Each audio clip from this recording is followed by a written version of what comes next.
আসসালামু আলাইকুম বন্ধুরা। আজকে হচ্ছে রমজান মাসের দ্বিতীয় জুম্মা।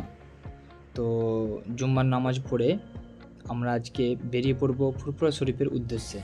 অনেকেই আমার বন্ধুরা বলছিল যে ফুরফুরা শরীফ জায়গাটা কীরকম, তো ওখানকার যে মাজার শরীফ আছে আরও অনেক রকম জিনিস আছে, সেগুলো আমাকে ভিডিওর মাধ্যমে অনেকে দেখানোর জন্য রিকোয়েস্ট করছিল। তো তাই আমি আমার বন্ধুদের সবার কথা রেখে আজকের ব্লগটা আমি ফুরফুরা শরীফের উদ্দেশ্যেই করতে যাচ্ছি। এটা একটা ঈদগাহ ও সামনে আছে একটা বড় হাই মাদ্রাসা আর স্কুলের খেলার মাঠও আছে, এবং এই মাদ্রাসার গায়ে বড় করে একটা সাইনবোর্ডে লেখা আছে ভারতের দ্বিতীয় বৃহত্তম মুসলিম তীর্থভূমি ফুরফুরা দরবার শরীফ, যেটা তওয়া হুজুরের সাইনবোর্ড। তো আমরা এখন সিয়াখালা ও ফুরফুরার ঠিক মধ্যবর্তী স্থানে এখন আছি। তো অনেকটাই রাস্তা চলে আসছি, যেহেতু আমি ভিডিওর মাধ্যমে পুরো রাস্তাটা দেখাতে পারি না আপনাদের কাছে। তো আর একটু যাবার পরই আমাদের যে উজ্জ্বলধার মোড় পড়বে, তার আগে একটা পেট্রোল পাম্প আছে এবং ফুরফুরার যে ওয়েলকাম গেট সেটাও আমি তোমাদের কাছে দেখাবো। বলতে না বলতেই ওই পেট্রোল পাম্পটা চলে আসছে, এবং ওই যে দূরে দেখতে পাচ্ছ ফুরফুরা দরবার শরীফের একটা ওয়েলকাম গেট। তোমরা দেখে হয়তো বুঝতে পারছো যে ফুরফুরা ওয়েলকাম গেটটা এটা একটা কোরআন শরীফ রাখার রেহেলের নকশা হিসাবে করা আছে। যিনি এই গেটটা করেছে খুব যত্ন সহকারে এর নকশাটা তৈরি করেছে, এবং অনেকে এই ফুরফুরা ঢোকার আগে এই গেটের কাছে দাঁড়িয়ে অনেকে ছবি তোলে, এবং দেখে মনে হচ্ছে যে আমি এখন ফুরফুরার এলাকার মধ্যে চলে আসছি। এই যে এবার আমরা অনেকটাই আস্তে আস্তে চলে আসছি, এবং আমরা এখন চলে যাব ফুরফুরার যে মিন মাজার শরীফের দিকে রাস্তায় আমরা এখন আছি। আর এই রাস্তায় কিছুটা যেতে যেতে আপনি এই সাইনবোর্ড দেখতে পাবেন, যেটা তওয়া হুজুরের দেওয়া সাইনবোর্ড।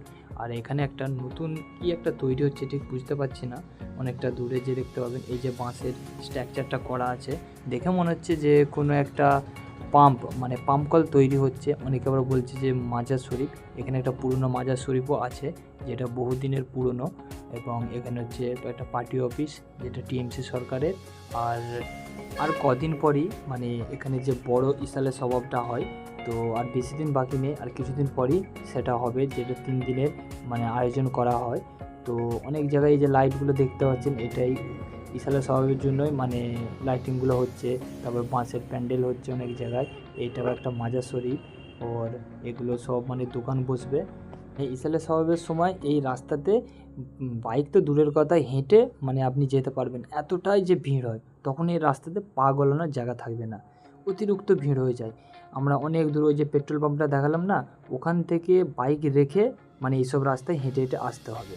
এই দিক থেকে আসতে এই যে বড় ব্যানারটা আছে যে সাইনবোর্ডটা, এটাই হচ্ছে লাস্ট, এরপর আর কোনো সাইনবোর্ড নেই। তো এবার হচ্ছে যে মেন মাজার শরীফ, সেই মাজার শরীফ পড়বে। এখন আমরা এই মাজার শরীফের মাজার শরীফের মুখটাতে আছি। তো আর একটু বাঁ দিক থেকে যে নেমে যাচ্ছে, এটা হচ্ছে মাজার শরীফের যে রাস্তাটা। চলো আমরাও যাচ্ছি আস্তে আস্তে। তো এখানে সবসময় পুলিশ প্রশাসন সবসময় থাকে। এবার আমরা গাড়িটা এখানে বাইকটা রেখে দেবো, রেখে এবার হেঁটে হেঁটে সামনের দিকটা আগিয়ে যাই, দেখা যাক। চলো।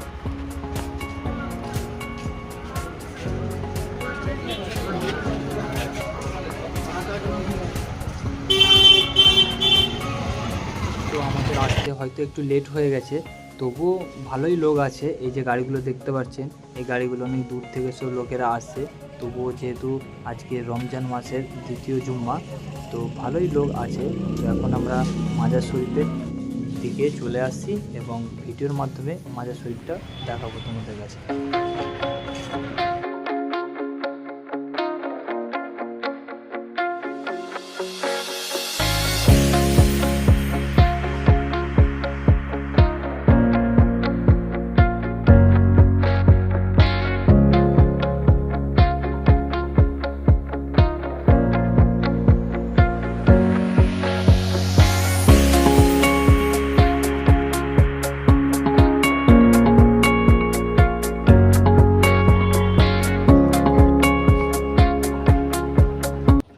তো আমরা এখন চলে যাচ্ছি খানকা শরীফের দিকে।